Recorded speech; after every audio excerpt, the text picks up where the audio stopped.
ça fait à peu près un jour que j'ai pas ouvert l'application. Oh, c'est ouf. Allez.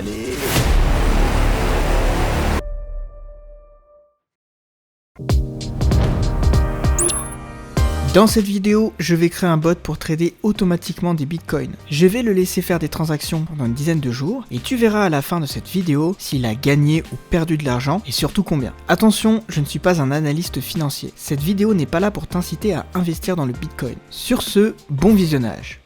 D'abord, je vais créer une application mobile très simple pour afficher mes gains ou mes pertes. J'afficherai également le total de mon argent en euros et le cours du bitcoin.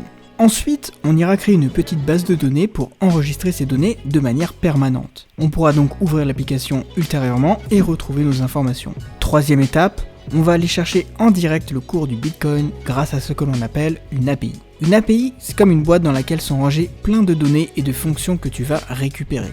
Pour notre Bitcoin, on peut récupérer son cours actuel, les volumes d'échange et plein d'autres choses. Dernière étape, on ira créer nos fonctions automatiques d'achat et de revente fictives de Bitcoin. Donc c'est parti, je crée mon projet et je vais lui donner un nom. On a Bitcoin, on a Botcoin. Donc nous voilà devant l'application par défaut que je vais venir modifier. Moi déjà tu vois, j'ai cette petite patte artistique, donc je vais tout de suite faire le design. En fait, je suis complètement teubé. Je suis en train de faire une ligne avec deux textes, un à gauche et un à droite, au lieu de faire tout simplement ça. De mettre les 32 000 dans le même texte, tout simplement. Ah, c'est quand même plus simple. Je vais aussi afficher mes gains. Ce qui pourrait être cool, c'est de mettre le 300 € ici en vert s'il est positif, et en rouge si c'est genre moins 300 €. Je sais pas ce que t'en penses. Donc en fait ce truc, l'idée c'est qu'il te donne une couleur, donc tu lui mets une couleur. Donc si c'est au-dessus de 0, la couleur elle est verte. Sinon, elle est rouge. Sinon, elle est noire. Et vas-y, je vais tester, je vais mettre un truc à 100. C'est cool, ça marche. Regarde, là, si je mets moins 100, magie, c'est devenu rouge. Du coup, là, je vais mettre ma petite image. Je vais mettre un petit texte ici. Total, en tout, j'ai 500 €. Et franchement, je suis pas un designer de ouf, là. Ce qu'il va falloir faire maintenant, c'est que je connecte cette toute petite application à ma base de données. Donc la première étape pour ça, c'est d'aller sur Firebase. Voilà, donc c'est le site de Google qui te permet d'avoir les bases de données. J'ai ajouté un projet, je vais l'appeler Botcoin. On lit pas. Création du projet. Le but déjà, c'est d'aller chercher le total qu'il y a ici, le gain qu'il y a ici, et après le Bitcoin qu'il y a là, dans ma base de données. Créer une base de données. Ah non, les modes test, non. Tester, c'est tricher. Nous, on va direct en mode production. Et là, je vais créer une collection qui va s'appeler Money. Et là, il va me falloir deux champs. Un premier champ sera le total, et le deuxième, ce sera un gain. Ok, ID générée automatiquement, donc ça, c'est un ID. On va essayer d'être un petit peu plus anglophone. J'enregistre. Et là, le challenge, c'est de venir afficher ces deux données qui sont enregistrées sur une base de données, venir les lire dans mon application. Donc pour ça, il faut que j'installe Firebase ici, sur mon application, pour faire le lien entre la base de données et mon appli. Ça, c'est barbant, je vais te passer l'installation. Mon but, ça va être d'obtenir ce machin, la money, avec les champs qu'il y a ici. Donc, tout simplement, get money. Obtenir l'argent. Là, pour faire simple, j'ai terminé ma fonction, donc c'est cette fonction qui va chercher ma money. Donc je t'épargne les détails si tu connais pas trop, mais en gros là, je vais juste pointer vers ce document-là qui a cet identifiant-là. Je vais récupérer ça là, profit et total. Maintenant, je retourne dans mon petit fichier main, et tout ce qu'il y a ici, il va falloir que ça vienne écouter cette donnée qui est reçue. Faut que je trouve une API. Et le truc c'est que pour le Bitcoin, tu vois, il y a plein de données là qu'il faut venir récupérer. Le prix du Bitcoin contre du dollar, t'as les échanges. Oh, ce genre de message en rouge là qui pique les yeux. Pas d'appli Firebase créé. Pas sympa ça. Bon, en fait, j'ai fait un petit tour de ce qui allait pas. Donc déjà, j'ai initialisé Firebase, donc la base de données, comme il fallait au démarrage de l'appli. Puis voilà, j'avais pas les bons types. Sur la base de données, c'était des nombres sans virgule, et moi je les convertissais en nombres à virgule, et du coup, il aimait pas. Mais tu vois, du coup, c'est cool, il y a donc mon appli qui remarche à nouveau. Et surtout, tu vois, la profit 50-200, c'est affiché sur l'appli. Et tu vois, c'est ça qui est cool avec Firebase, c'est que c'est en direct. Tu vois, là, je vais mettre 150. Et hop, ça change directement. C'est pas beau ça? J'arrive à lire ce qu'il y a dans ma base de données. Maintenant, l'objectif, c'est d'aller chercher le cours du Bitcoin qu'il y a là. Donc avec cette fameuse API. Alors en fouillant un peu sur internet, j'ai trouvé un truc qui a l'air bien sympa qui s'appelle CoinGecko. Donc voilà, ça a l'air d'être une API du coup pour récupérer donc les cryptos. Comme tu vois, une API, bah, c'est juste un lien HTTPS. Tu fais appel à ce lien et tu viens préciser derrière ce que tu vas aller chercher parmi toutes ces parties d'URL là. En fait, c'est tout simple. T'as une URL et suivant ce que tu mets dedans, tu vas pouvoir aller chercher telle ou telle donnée. Moi, je veux aller chercher dans les coins, donc le Bitcoin. Je veux ces données de marché, son prix actuel, tout ça en euros. Donc voilà ce qui caractérise mon URL et ce que je vais récupérer. J'ai donc enfin réussi à récupérer le cours du Bitcoin, je vais pouvoir passer à autre chose. Là j'ai relancé et je vois cours du Bitcoin 28 407 €. Ok, je vérifie. Bon, c'est pas tout à fait exact, mais on est quand même assez proche. On doit avoir un petit délai de latence, surtout que c'est extrêmement volatile. Donc l'idée maintenant c'est d'aller faire nos cloud functions. Donc pour rappel, c'est les fonctions qui vont se déclencher automatiquement que le serveur va envoyer pour aller acheter ou vendre les bitcoins. J'ai pas encore d'idée sur quel indicateur je vais suivre en fait pour acheter ou vendre les bitcoins. Et puis on verra ce que ça nous dit.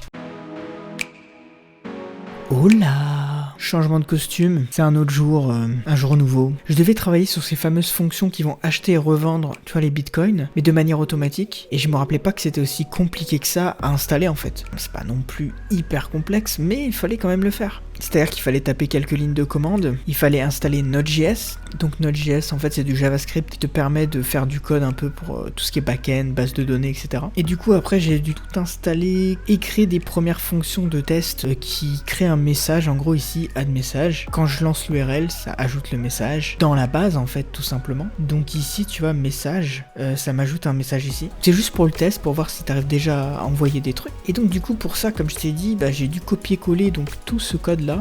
Et donc après à l'aide d'une URL, donc là c'est une URL locale grâce à un émulateur, donc quelque chose qui va simuler un serveur si tu veux, et j'ai pu lancer cette fonction pour ajouter mon fameux message ici. Mais le truc c'est que j'ai passé au moins une demi-heure à comprendre pourquoi ce putain de message ne marchait pas. Et en fait c'était simple, je suis dans la zone euro, mais eux dans leur documentation ils sont dans la zone US. Et donc du coup ici j'avais un truc genre US central ou je sais plus ce que j'avais, et ça pouvait pas marcher. Et le plus ouf...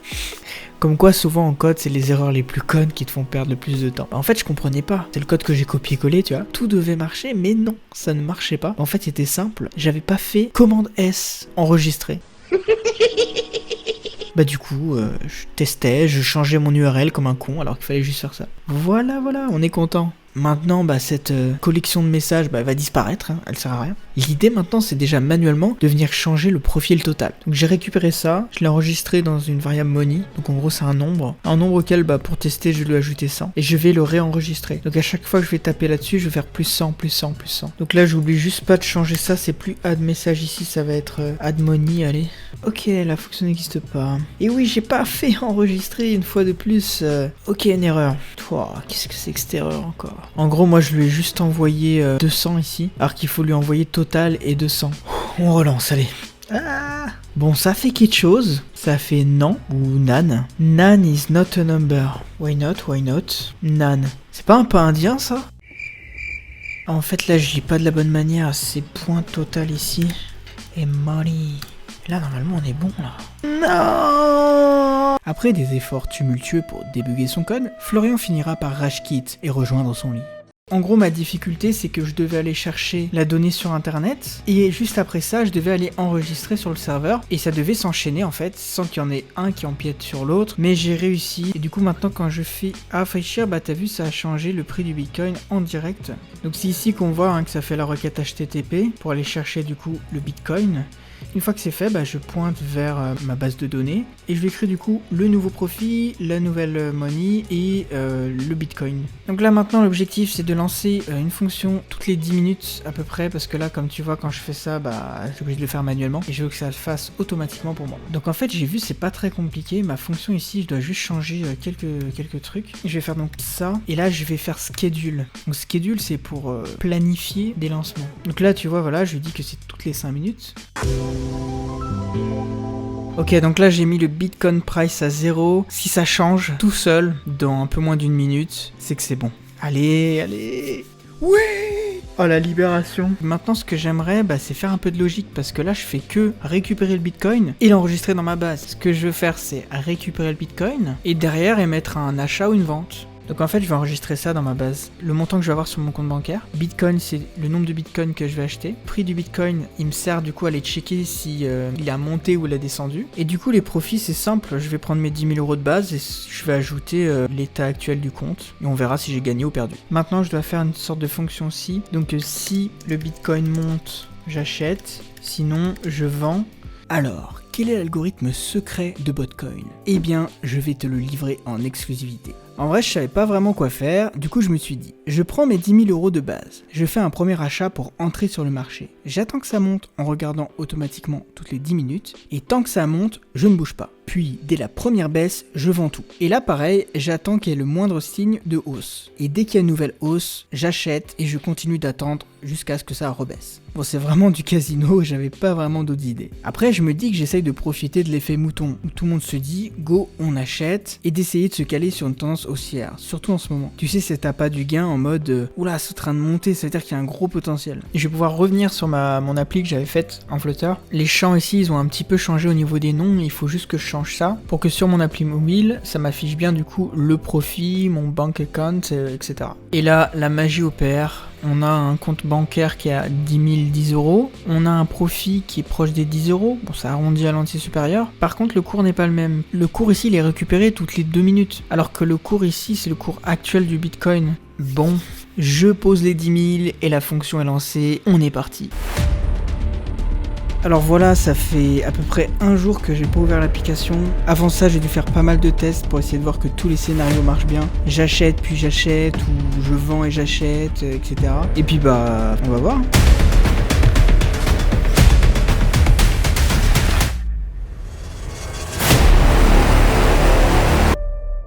Oh, 426 sur 10 000. 4,2%. Mais attends, je vais juste checker le cours du Bitcoin. Alors là, si je trace une droite comme ça, puis une autre comme ça, et une autre comme ça, on peut voir que là, ça fait le signe pi. Pi 3,14. Ça va exploser, c'est sûr. Bon, arrête tes conneries. Mais pourtant, si tu regardes, à la base, ça part vraiment à la baisse. Hein. Bon, là, ça s'est un peu stabilisé, mais c'est ouf. Alors j'ai fait plusieurs screens de l'application à des jours différents pour voir l'avancée et globalement c'est à la hausse. Alors dans la réalité ce serait bien sûr différent, je devrais payer des impôts à chaque achat-revente, je crois même que c'est de 30%. T'as aussi des commissions quand tu déposes des sous ou que t'échanges entre les monnaies, donc ça s'ajoute encore aux frais. Et enfin j'ai vraiment vérifié plusieurs fois mon algorithme, mais globalement sur plusieurs jours d'affilée il n'y avait pas l'air d'avoir d'erreur parce que j'avais déjà corrigé plein de trucs. Bref, dans tous les cas on pourrait améliorer le bot en ajoutant l'historique des achats pour vraiment voir le détail, et voire même en déclenchant de vraies transactions. Voilà, c'est tout pour cette vidéo, j'espère qu'elle t'a plu. Bon, tu l'as compris, c'était plus pour le kiff, hein. J'ai pas non plus mis du vrai argent, mais voilà, c'était sympa, et moi je te dis du coup, à bientôt.